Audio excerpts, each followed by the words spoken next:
Most people know the name of Charlie Munger as one of the best investors of all time. No doubt their insight on investment in stocks and trading has helped many new investors in getting a breakthrough in the investment industry. Do you want to earn some extra money without taking time out of your usual job and building your wealth? Then you have come to the right place. Today, we are going to discuss one of Charlie Munger's ideas about investing and how to earn your first $1 million. If you wish to learn more about how to do so, then you must watch this video till the end. Born in Omaha, Nebraska, Charlie Munger started working in one of the grocery stores, which was owned by Warren Buffett's grandfather, so you can find a connection between the two champions of investing from their early childhood. We put a lot of effort into researching and making a particular video, and one thing that encourages the most is your response to our efforts by hitting the like button. Step 1. Owning equity. The first thing that Charlie learned before becoming a millionaire was learning how to own equities, which basically means that you own a little piece of business or have ownership stakes in any company.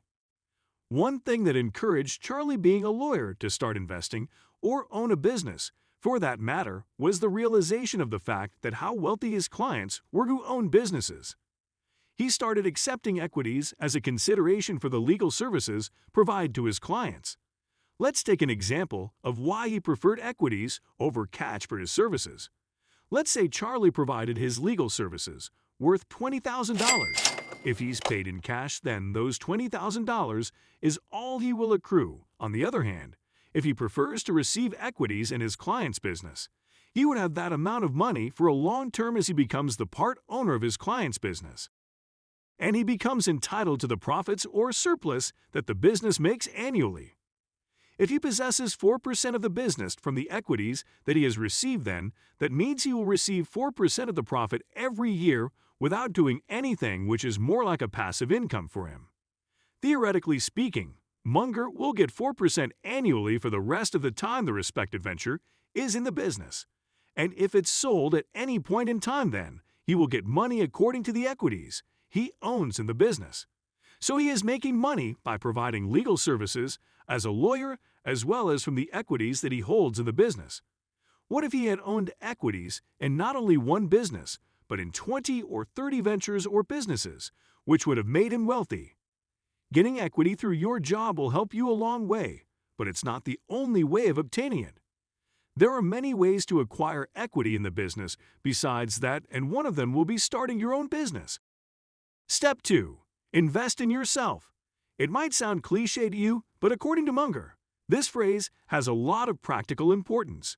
Being a lawyer, he had to represent various clients who owned big businesses, and the firm that he was working for was charging around hundreds of dollars per hour of work that he did in terms of today's money. Through this, he realized that he needed to utilize the time and sell it to the most valuable client, which was himself. He realized that he spends around 9 to 12 hours working for his clients daily. Along with this, he decided to spend at least 1 hour on himself every day, and he did it by working on his own construction projects and real estate deals in which he was involved in his personal capacity other than in his firm. Now, already being in a successful job as Charlie might be enough for you, but if you wish to earn more, and if you are not satisfied with your present earning status, then why not work for yourself an hour every day and improve yourself? This could be done through investing, dealing in real estate, or having a stake in any side business.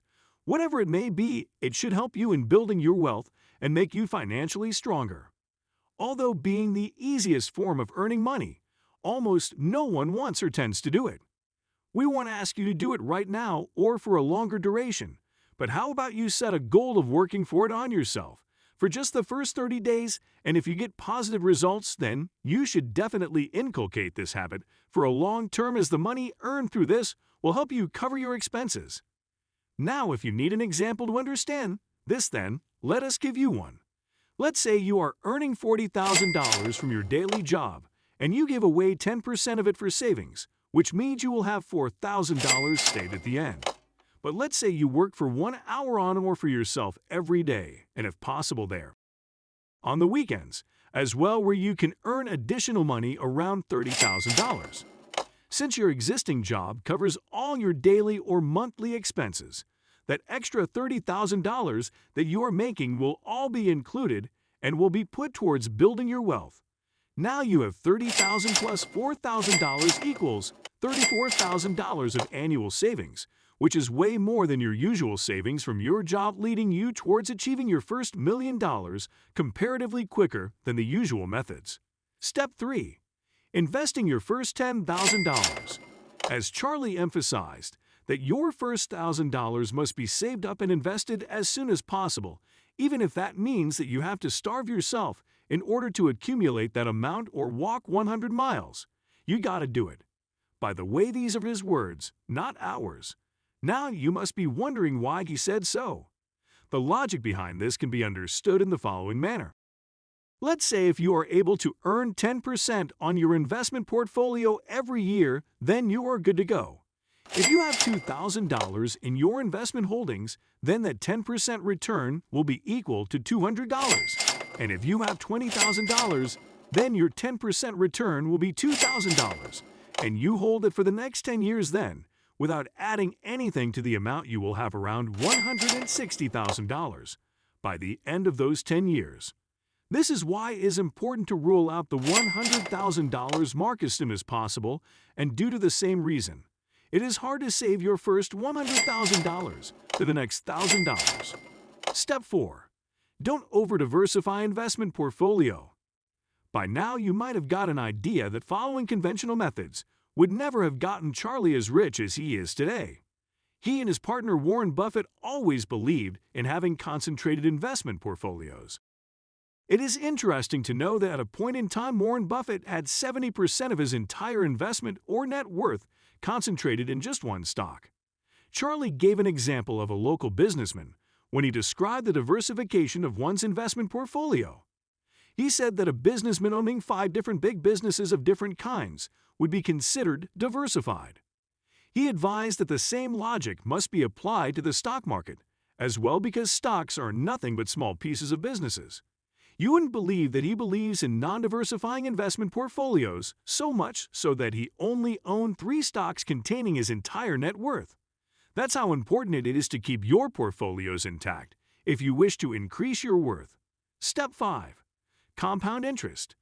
It is said that the concept of compound interest has played a major role in Charlie Munger's life and in building his wealth.